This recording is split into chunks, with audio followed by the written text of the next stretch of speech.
Premier League Predictor. This series did really well last week with loads of you guys getting involved. It's time for Game Week 2. That's right, thank you very much for everyone who got involved in this series last week. I really do appreciate it. The way this episode is going to work, we're going to go through the results from last week and what sort of score I managed to get. We're going to see how you guys did down in the comments before then moving on to the next Game Week 2, and seeing what my predictions are going to be. Before we jump into all that, here are the rules for this series on the screen. If you need to pause this video, do so now, read through the rules and familiarise yourself on how this all works. So first things first, how did I get on in Game Week 1? Well, I started off brilliantly. Arsenal versus Crystal Palace. I actually guessed 2-0 and it was in fact 2-0.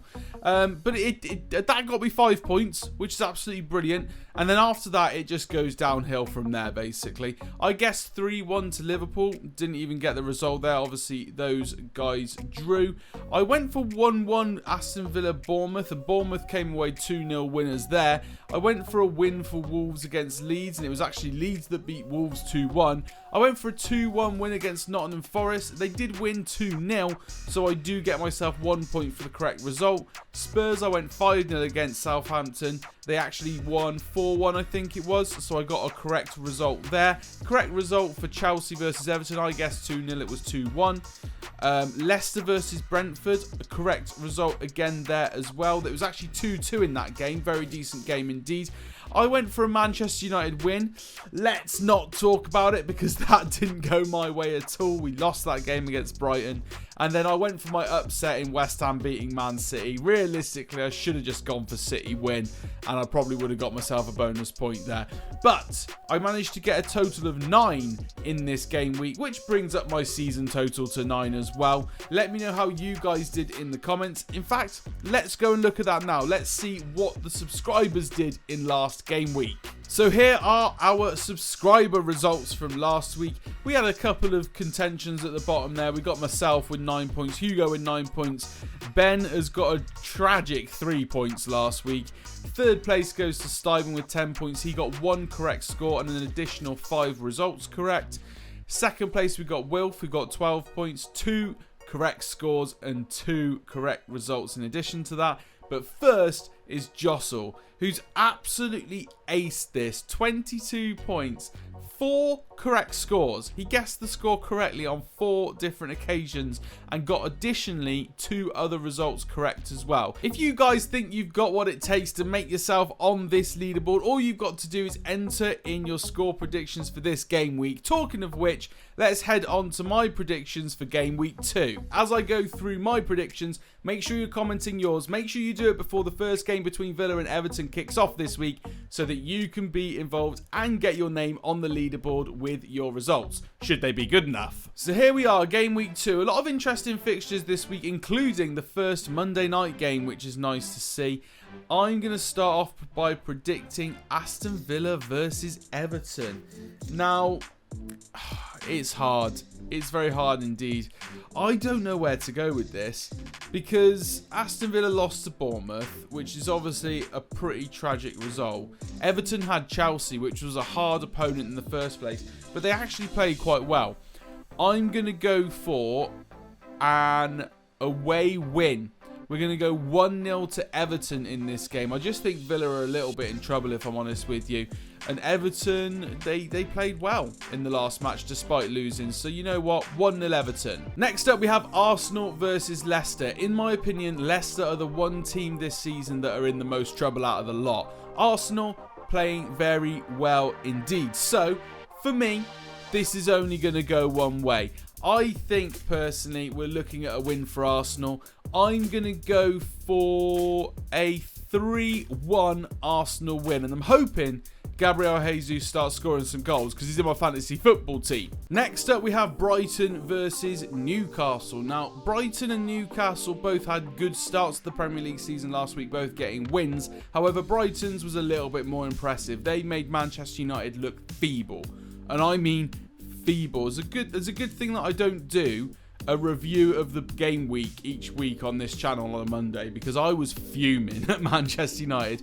It was an awful performance by them. So Brighton are on a high, Newcastle are on a high. Where does that leave us for this week, I wonder? I personally think we're going to get a draw, but it's going to be a score draw. I'm going to go for 2-2. So 2-2 between Brighton and Newcastle. Both teams starting this Premier League season well, and I think they'll continue their unbeaten records. Okay, next up we've got Manchester City versus Bournemouth. Now, Bournemouth did have a good start to the season, winning up against Aston Villa, but Manchester City is a different beast. And seeing Haaland play in the Premier League for myself has proven to me that they're just going to walk through the majority of teams this season.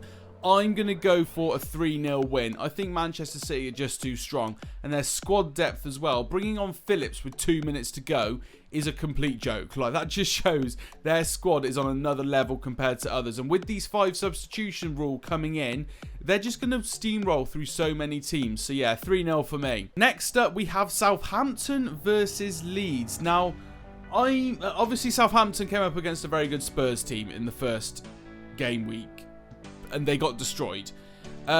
So it's hard to kind of judge where they are at the moment. Leeds, on the other hand, did win against Wolves, which is kind of a tough middle of the table sort of clash. So they've done pretty well there. I don't know where to go with this one, if I'm honest. Leeds looks decent. Their American signings looked good as well. I believe they're getting another one through the door as we speak. So Southampton, I think, are probably a little bit off the pace compared to Leeds. So you know what? I'm going to go for an away win, but I think it's going to be tight. I'm going to go for 2-1. So 2-1 to Leeds, solely because I just think their squad's a little bit stronger than Southampton's, and I think that Southampton will be even lower on confidence as a result of that Tottenham thrashing. Next up, we have Wolves versus Fulham. Now, this fixture is interesting because obviously Fulham had a great first game week, getting a 2-2 draw up against Liverpool. Wolves did take a defeat at Leeds. Leeds looked strong. Wolves looked average. Fulham looked very good. I think this one is probably going to be quite even again. I'm looking at a 0-0. I think this is going to be the board draw of the week. There's always a board draw in my opinion. This one is going to be the board draw of this week. I just think that Fulham were really good against Liverpool. Wolves are a strong side in general. It kind of evens itself out. If anything, it could be a Fulham win. But I'm going to go for the board draw. 0-0. Next, we have Brentford versus Manchester United. Brentford obviously drew to a struggling Leicester. And I'm not going to try and make that Brentford result look good for them. I think Brentford should have won that game. I think Leicester are in big trouble this season, if I'm honest with you. They've lost so many players and haven't replaced them whatsoever. They got some good youth players coming through, but I think all in all, they're going to struggle big time. Brentford got a draw there. Manchester United are a shambles. Now, is there going to be any new signings for Man United by the weekend? I don't think so. I don't think there's going to be any fresh players coming in. Is there a chance that he does get to use some of the newer players more? Eriksen, I think, will start in that centre midfield role. Donny potentially could start. The whole midfield could change, if I'm honest. Martinez struggled at the back up against Brighton, but he looks like he could adapt to the Premier League pretty quickly. Is Man United's fortune going to change in this game? I don't think it is. I don't think United are going to get any better in this match. They'll potentially get a draw. I don't see them winning convincingly or anything like that. I'm going to go for, because I feel like there's a lot of goals in both these teams, I'm going to go for 2-2. 2-2 between Brentford and Manchester United. I just think that United haven't quite got running yet. Even though they had a very good pre-season, the team just isn't playing the way it should do. And Brentford are a very organised side and hard to beat. So, 2-2. Nottingham Forest up against West Ham. West Ham arguably had the worst tie of Game Week 1. Opening day game against Manchester City is not what you want to start off your Premier League season. They're getting a second chance to boot their campaign up against Forest. And how did Forest get on last week? Let's just have a 2-0 defeat to Newcastle. I think Forest have had a lot of signings coming in, and that sometimes makes it hard for a team to gel. It takes a while for those players to kind of mould together into a team. West Ham, on the other hand, looked very decent against City. I didn't think they looked bad in any way. It's just Haaland is some sort of monster. So it was pretty hard for them to get a result against City. West Ham, for me, I think are going to win this one, and I'm going to go for a 2-0 win. Okay, arguably clash of the weekend, Chelsea versus Spurs. I think this one is only going to go one way, and it's not going to go in the favour of Chelsea. I think that Chelsea's squad looks good this year.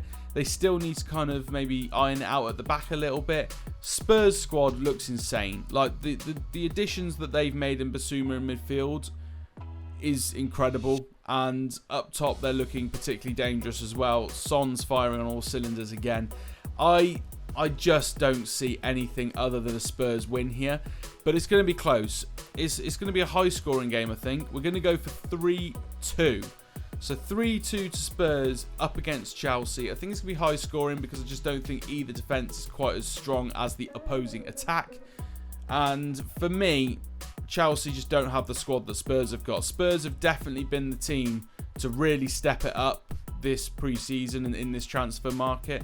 So for me, Spurs winning 3-2. Now, each week I usually have myself a little bit of an upset. However, I just don't see it happening this week with Liverpool Crystal Palace being the last game that we've got. Maybe our upset can be Brentford versus Manchester United, although that's not an upset. I kind of expect it at this point.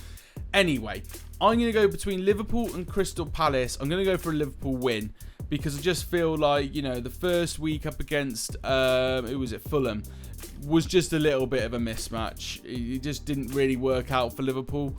I think once they properly get the ball rolling, that teams like Crystal Palace will just get walked through. And for me, Crystal Palace are probably the least prepared team in the Premier League this season due to the fact that during their pre-season friendlies, half of their team was in England and half of them were on tour. So they hadn't actually played together apart from one fixture during pre-season, which is pretty embarrassing, really. Really poor management by Crystal Palace. I don't really know why it went that way. There must be a reason behind it, but they haven't prepared for this Premier League season at all well. Liverpool, I think, are just going to walk through this game. It'll be very casual. I don't think they'll break a sweat even against Crystal Palace. I'm going to go for a 2-0 win. Just a standard 2-0 win. I don't see it being like a dramatic game. I don't see really Crystal Palace having a chance. It'll be a lot of Liverpool keeping the ball, picking them apart, and then taking their chances when it comes. 2-0. So here's a summary of my Game Week 2 predictions. I think Everton are going to get a 1-0 win against Aston Villa. Arsenal are going to beat Leicester City 3-1 at home. Brighton against Newcastle is going to be a 2-2 draw. Manchester City are going to beat Bournemouth 3-0. Leeds are going to get an away win against Southampton 2-1. Wolves and Fulham are our ball 0-0 draw of the week. Brentford are going to draw against Manchester United 2-2. Nottingham Forest against West Ham is going to see West Ham come out on top 2-0. Chelsea versus Spurs, which for me is game of the week. Spurs are going to win that one 3-2. Liverpool are then going to cruise past Crystal Palace 2-0. Remember, if I get a correct result, it's 1 point. A correct score is 5 points. And you guys have got to get your predictions in the comments down below now. Try and get it in before the first game kicks off on Saturday, because that means you'll be entitled to be in our leaderboard come the end of the game week if you predict the results correctly. So there we have it, guys. That's the end of Premier League Predictor Game Week 2.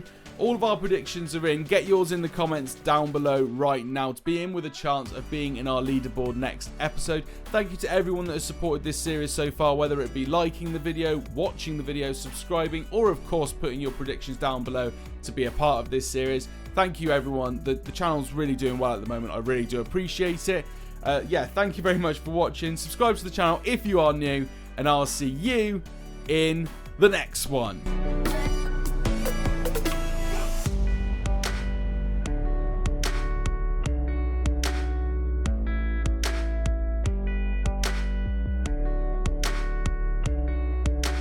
The fact that Man United have been linked with a 33-year-old racist this week, I think I probably should just give it like 7-0 Brentford.